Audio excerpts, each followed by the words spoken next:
Hello, welcome back to the YouTube channel of Bethel Evangelical Free Church Hanley. I'm Pastor Gervais Charmley. This is a medieval church in Cumbria, in the historic county of Cumberland, which is mashed together with Westmoreland to form Cumbria. And this is Ponsonby Church. It's one of those places where the medieval dedication has been lost in the mists of time. What people often forget is that following the Reformation, dedications were rarely used. And particularly up here, there were cases where, but not just up here, there were cases where dedications were forgotten. There were no documents recording what it was, and so Ponsonby Church is just Ponsonby Church. There is a medieval church here somewhere. There's some medieval fabric, particularly in the chancel, but effectively this is a Victorian building built for the Stanley family of Ponsonby Hall. They were a branch of the Stanley family who are better known for their activities further south. The Ponsonby family up here, the Stanley family up here owned Dalegarth Hall. That was their historic residence. They'd got that by marrying the last, one of the Stanleys married the last heiress of Dalegarth. And later on they built Ponsonby Hall, which is a grand mansion. And in the 20th century, post-war, they sold Ponsonby Hall and moved back to Dalegarth because the world had changed. So they're still there. There's lots of memorials we found in the chancel. And the chancel arch, there's some medieval work there.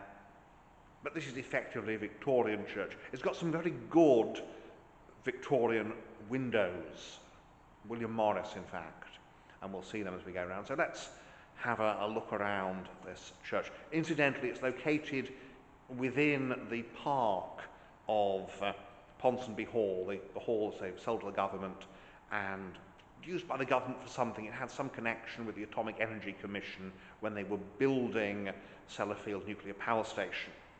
And I'm not sure which government department uses it these days. So let's have a look around here. As usual then, we start at the west end. We're in the tower, in fact, looking east. And a nice open roof here. I'm not sure what's with the pink eastern walls, but probably is an old decorative scheme.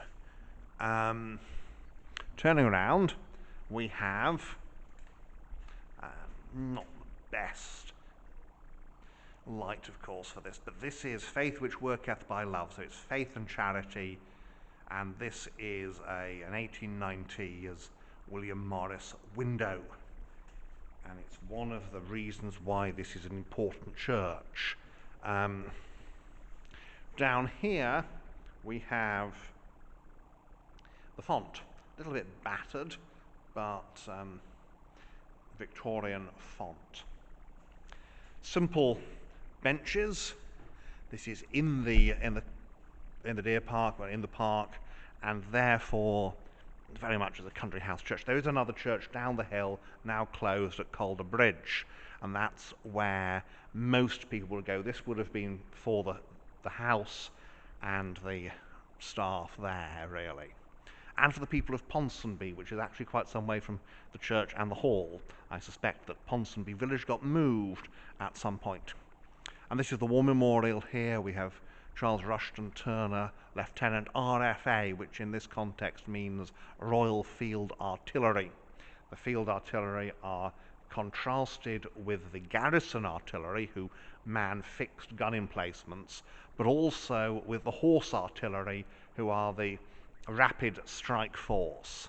So the field artillery is actually what most people think about when they think about artillery. The towed guns that are set up in positions to fire. And then you've got Private George Johnson, Private Joseph Beck. So just 3 people, but this is a tiny village. And you'll notice 3 different regiments, which was quite normal in terms of villages, because otherwise you end up with what happened with the PALS battalions, where it was great. All these people joined up together, all these young men joined up together, they were all in the same regiment. And then the first battle, the first nasty battle, the entire village was decimated, which was not pleasant. The pulpit is nicely carved. Some very nice wood carving here in the chancel, because of course this is to do with the big house family, and you want a nice chancel here. You've got the memorials. Here we've got George Edward Stanley, late His British Majesty's Consul General for Southern Russia, who died 1903, which of course is Edward the Seventh, but it might be Her British Majesty because he would have served during the reign of Queen Victoria. Son of the late Edward Stanley of Ponsonby Hall, and he was 72.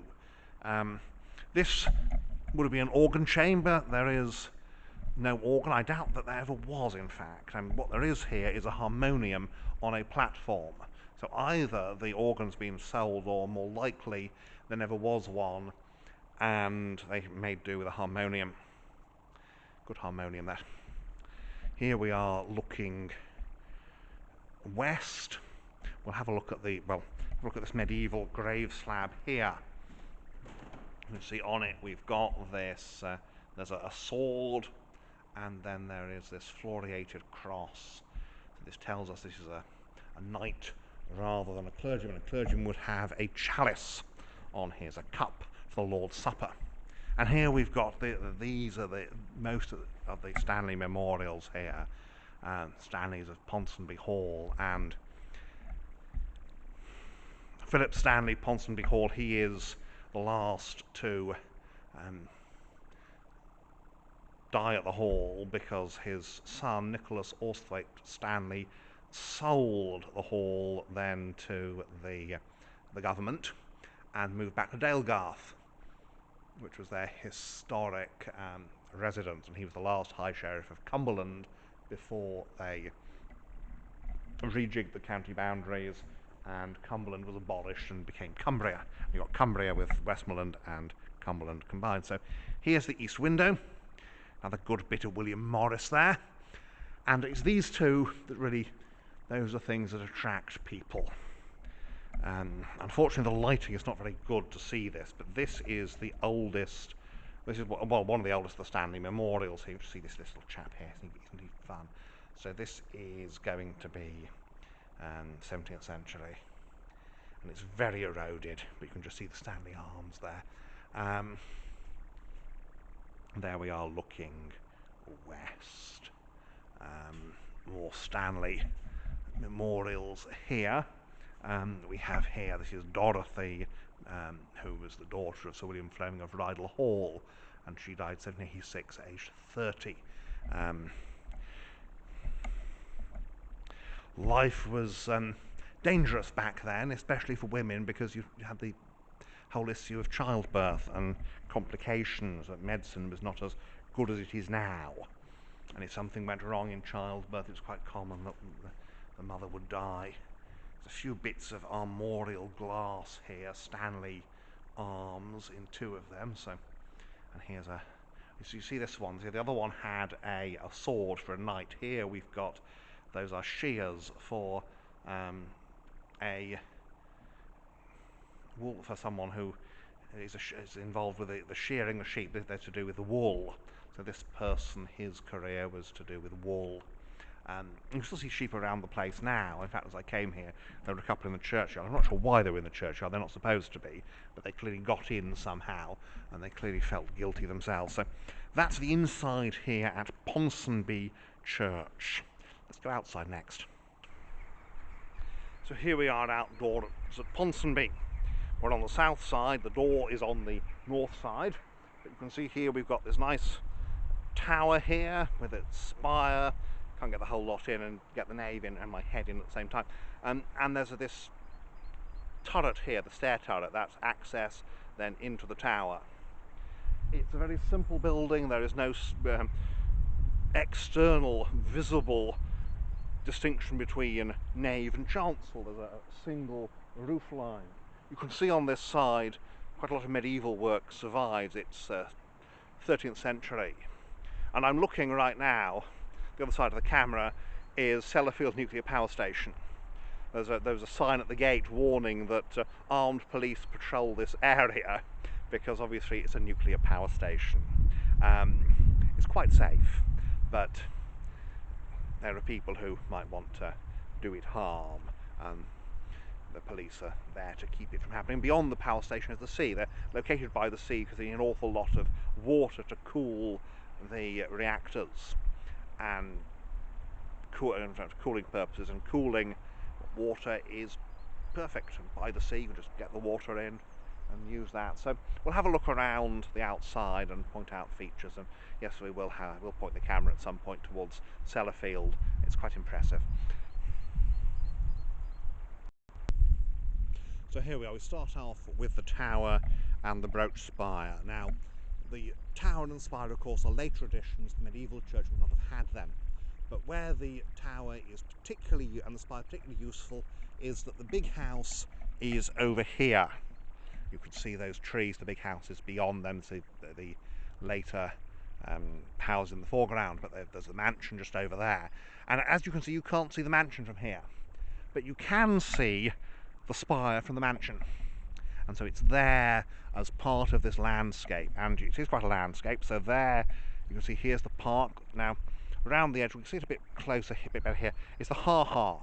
A ha-ha is the name for, basically, you've got a wall here at the edge of and then there's a bank, so that there is a continuous view. You can't see it, so it's a ha-ha. It's a surprise when you get to it. And mentioning surprises, there is Sellafield. You can see some steam going up there, and you can see beyond the nuclear power station there is the Irish Sea, and beyond there is Ireland. So we're not actually, I think, well, you can just about see Ireland on the horizon. So, and remembering how medieval navigation was, if you can see land, it's much easier to get there, because you can just rely on line of sight. And so there's the ha-ha around here, and what it does is it means that the sheep theoretically can't get into the churchyard, but there's no obvious fence or wall, and so the church can be seen quite well from the park, which would have been a deer park. It's now rearing sheep because the Stanleys have sold it and moved on, and moved back, as I said, Dale Hall, which was their original house around here. You can see the rough medieval stonework there, and it would have originally been rendered over and plastered over and whitewashed, and it would have been white. Now there's a bit of a whitening from the lichen, but it's this local red sandstone. But having that, if it was as it had been, it was originally, you'd just have this brilliant white building on a hill that could be seen for miles. I mean, look at that. I say there is no village here anymore. Ponsonby is somewhere else, but given the location, given on a hilltop, I do wonder, was it moved by the Stanleys, or did the locals go, it's a bit nippy up here, let's go and move somewhere where it's a bit warmer and there's less wind. But the church, of course, is kept here. The church, if you can, well, probably couldn't see it, I don't know, it would be white, so it might have been visible from the sea, in which case it would have been something of a beacon to seafarers. And so the walls are full height, which suggests that certainly there's no sign that it's being extended upwards, so it would always have been this tall, but just without that tower there would have been a bellcot or belfry at the west end. And the Stanleys have gone, well, we want to have a spire, thank you very much. We aspire to greater things, or something like that. And as I said, there was another church very close by there. In fact, the building is still there, it's closed now, and you can just see that white building there. That is the hamlet, the village of Calderbridge, and that, just down from that house, see that house, that's actually the pub, the Stanley Arms, and just down from there, there's another church. And one of the reasons why this building is so small, in spite of being on the estate, is there was another church literally within very easy walking distance. It would take about 5-10 minutes to get there. Here we are. You can see they've got the vestry and organ chamber on this side, and the escapist type sheep seem to have disappeared. So, and this is the entrance side. So it's a bit more finished than the south side, but even so, we've got our medieval stonework here. Just to get a bit closer as we come around, and you can see here this uneven stonework because it's all supposed to be rendered over. Contrast it with the porch and this much more regular Victorian stonework, and here again where the medieval nave meets the Victorian tower. Very, very different. So there we go. Just before the sign off, as it were, the conclusion, I forgot to mention this. This is the base of the medieval churchyard cross. They're often 14th century. Upper part has gone, but the base is here. Of course, the Middle Ages, they didn't have, as we have today, these gravestones. You had wooden grave markers for the most part, and you had a single cross for all the burials in the graveyard. So that's what this is about. So there we are. And so that's Ponsonby Church, this medieval building that has been transformed by the Stanleys in the 19th century to turn it into a suitable estate church. And the Stanleys have, well, they haven't left the parish, so they're still at Dale Hall, but the great house is now in government ownership. The church soldiers on, and as in so many of these cases, there was such a dependence upon the big house. We shall see how things go. Well, thank you for watching, and may God bless you and keep you until next time.